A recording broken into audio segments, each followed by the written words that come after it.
honest, I don't want us to have. I'm going to do very, very quickly. The truck was actually coming from Ring Road. It missed a step. So as it was trying to gather itself, it fell.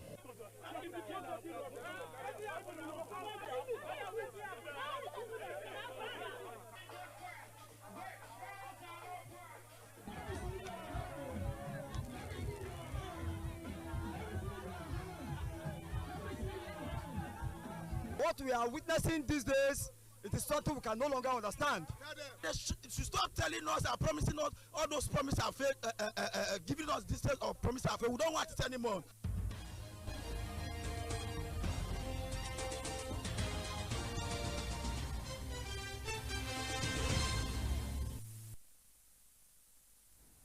Good day and welcome to BeeTv News Update at 3. I am Harmony Agbafor and now to the news in details. Health services are now fully operational again in public hospitals as resident doctors have resumed work following a 5-day warning strike. According to Dr. Oshundara Tope, president of the Nigerian Association of Resident Doctors, the strike has been suspended for now, but its long-term suspension will depend on the federal government's response. The report.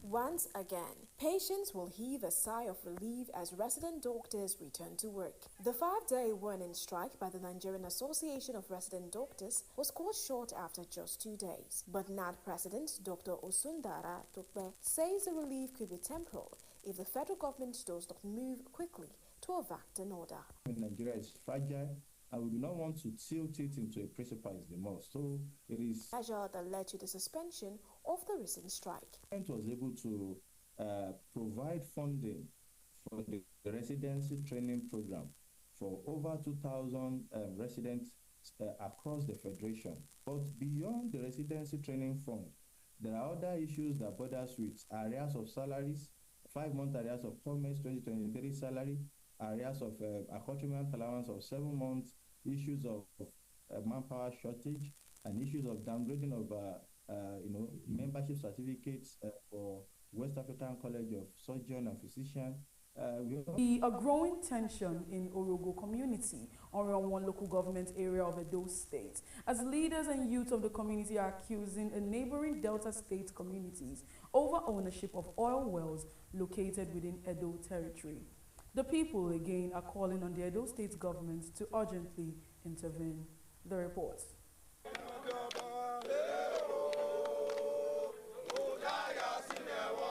Elders and indigents of Owo community in Oriomon local government area said the meeting became necessary to draw the public's attention and the attention of the state government to the disputes between Owo community and a neighboring Delta State community.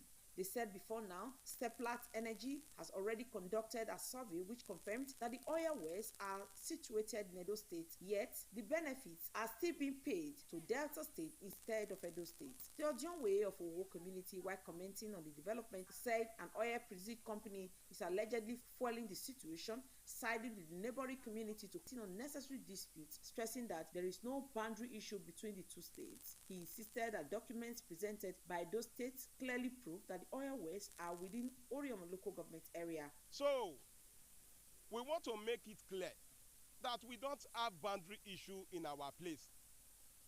We don't have boundary issue.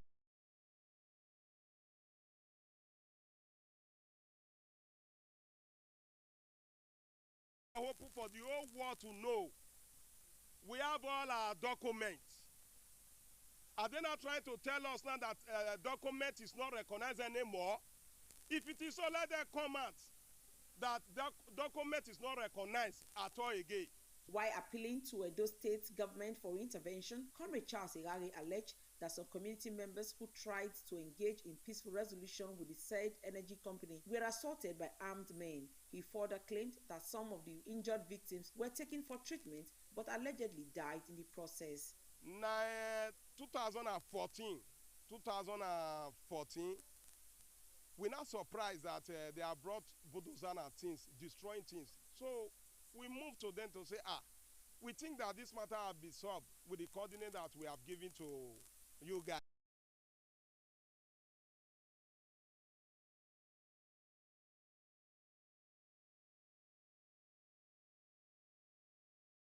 prominent Edo leader, is also listed among the distinguished awardees to be recognized during the two-day Golden Jubilee celebration. The program, according to the organizers, will run from Tuesday 16th September to Wednesday 17th September 2025, featuring lectures, award presentations, and commemorative activities. The faculty's management explained that the recognition of Chief Dan Obi is an appreciation of his outstanding contributions to national development and his long-standing support for educational advancement in the country. It's further assured that the 50th anniversary celebration will serve not only as a reflection of the institution's journey since its founding in 1975, but also as a platform to project its future vision of global competitiveness and innovation.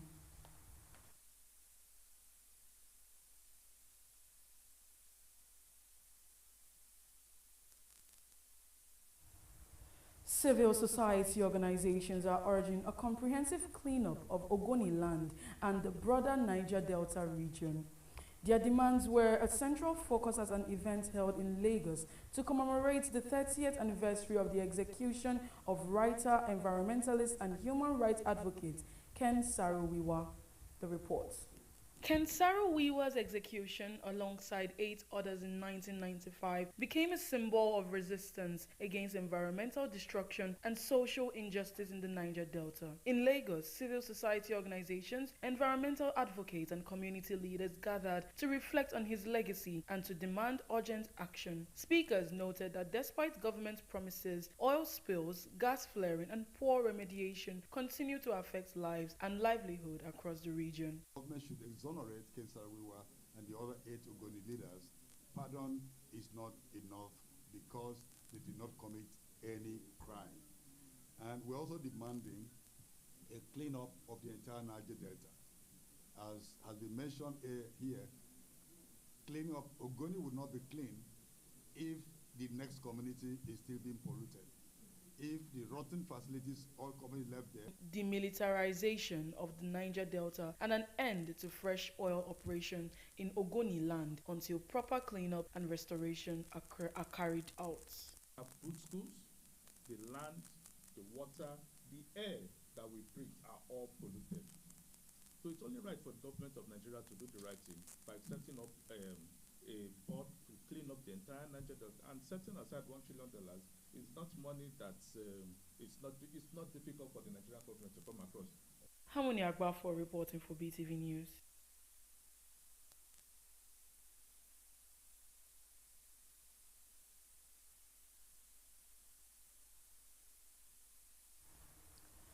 The River State chapter of the All Progressive Congress is making moves to bring the suspended governor, Siminalayi Fubara, into its party as the state prepares for a handover ceremony. APC spokesman in Rivers, Darlington Nwauju, made the call on Tuesday while speaking on Channels Television's The Morning Brief. When asked if Fubara would lead the APC in Rivers if he defected, Nwauju responded that it was automatic.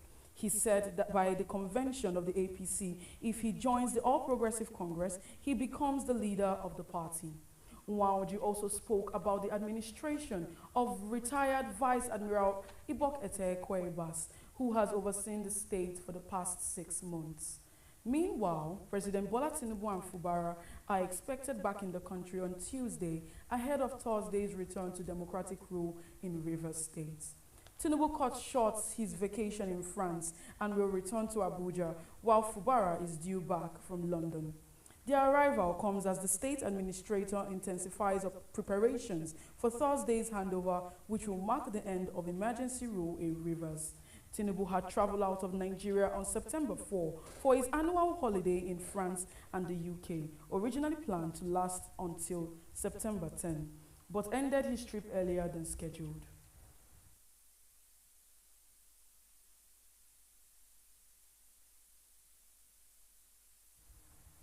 Nigerians have been encouraged to educate themselves about their rights and responsibilities as a means of protecting against human rights abuses.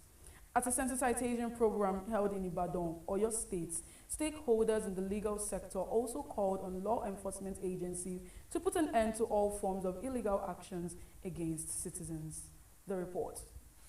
Nigeria faces serious challenges when citizens do not understand their rights and duties, as experts say it weakens democratic participation, fears corruption, encourages human rights abuses, and reduces accountability. In terms of human rights abuse in 2024, the National Human Rights Commission said they received 2 million complaints of human rights violations. To tackle the rise in human rights abuses, the Justice Development and Peace Commission took a sensitization program to residents of Ojo-Oba in Ibadan, educating them on their rights, civic duties, and responsibilities. I will be glad if it is a continuous exercise, because when you are in a setting like this, kind of family setting like this, there are some people that needs to be exposed, such that about our rights before the law and the appropriate place to channel our grievance or breaking the law. The event, a two-day program marking the 2025 Paralegal Summit, featured on its second day a panel discussion on access to justice at the grassroots level in Oyo State, where stakeholders highlighted challenges and proposed practical solutions to strengthen community justice system.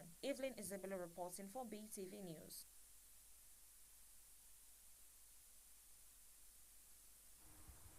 The Nigerian Customs Service has launched a sensitization campaign on the automation of the overtime cargo clearance system. This initiative aims to decongest ports and enhance data management, leading to a more efficient and streamlined clearance process. The report. The sensitization exercise attended by the Controller General of Customs reflects the service's determination to leverage technology in enhancing port efficiency and reducing cargo dwell time. The system is completely done. It's ready for deployment. We just felt that we needed to do this sensitization so that terminal operators, shipping companies, customs agents who are going to be involved are very critical for the success of the process. So this was why we felt that we need to do this first before we deploy. Otherwise, the system is plug and play, and it is ready to roll on the current Bodogu system that we have. Stakeholders were guided through the workings of the automated overtime cargo clearance platform designed to simplify documentation, ensure transparency in place to prevent abuse of the system. Harmony Agbafo reporting for BeeTv News. In a significant move to promote environmental sustainability, the Edo State Parks and Gardens Agency has pledged its commitment to creating a greener and more beautiful environment for the state. The managing director of the agency, Pastor Stanley Davy Godaro, and other top officials stated this while outlining the agency's long-term vision. BeeTv News Best Orator has details. In Edo State, our vision is taking the route, one of beautiful aesthetic spaces, clean environments, and community-centered landscapes that inspire pride, promote well-being, and reflect a shared commitment to environmental care. At the forefront of this transformation stands is the Edo State Parks and Gardens Agency.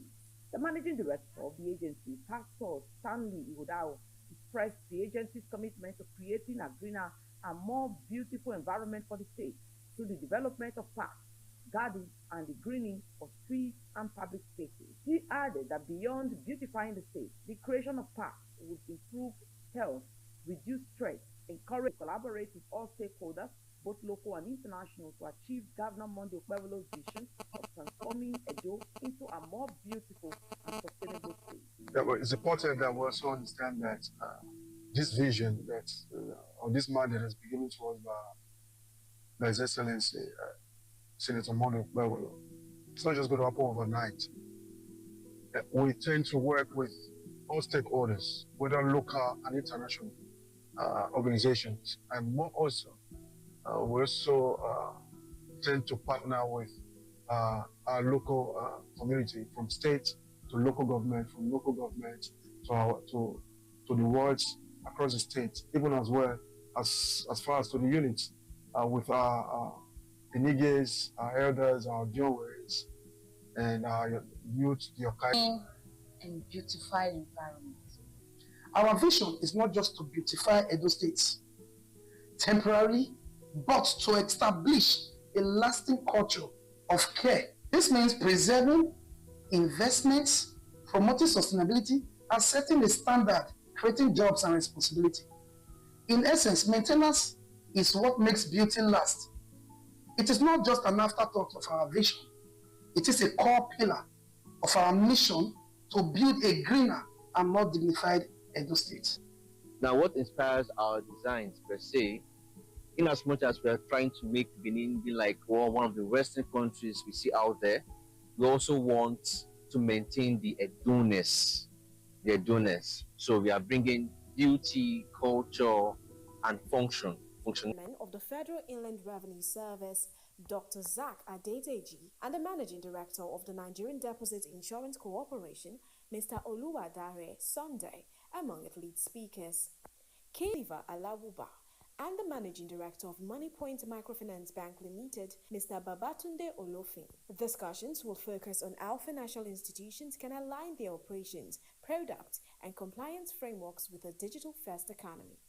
Emphasis will be placed on technological adaptation, inclusion, financial system stability, and efficient tax administration. The Nigerian Naira appreciated to 1,497.46 to $1 at the official market on Monday, marking its first return below the 1,500 threshold in over 60 and local industry sustainability. And that is a close of the business news segment. I am Soher Osemeki, reporting for BeeTv News.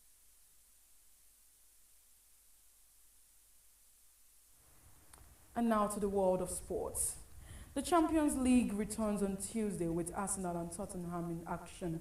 Arsenal gets their European campaign up and running at Athletic Bilbao before Spurs open against Villarreal. Chelsea will be at Bayern Munich, while Liverpool will trade tackles with Atletico Madrid, both in action on Wednesday before Man City will play against Napoli. Newcastle versus Barcelona begins on Thursday. Let's join Freeman Osawe for details. It is the trophy that every club desperately wants to win, and it's viewed as the pinnacle for players. From the iconic theme song to the immense history of the competition, the Champions League draws eyes from every corner of the world. Others, Paris Saint-Germain, are one of 36 teams who begin the league phase this week, including 6 English sides, a record number for any country in the competition. Starting on Tuesday, there are a total of 189 games to be played, including the final at Budapest, Puskás Arena next May. Jovic, 17, wins first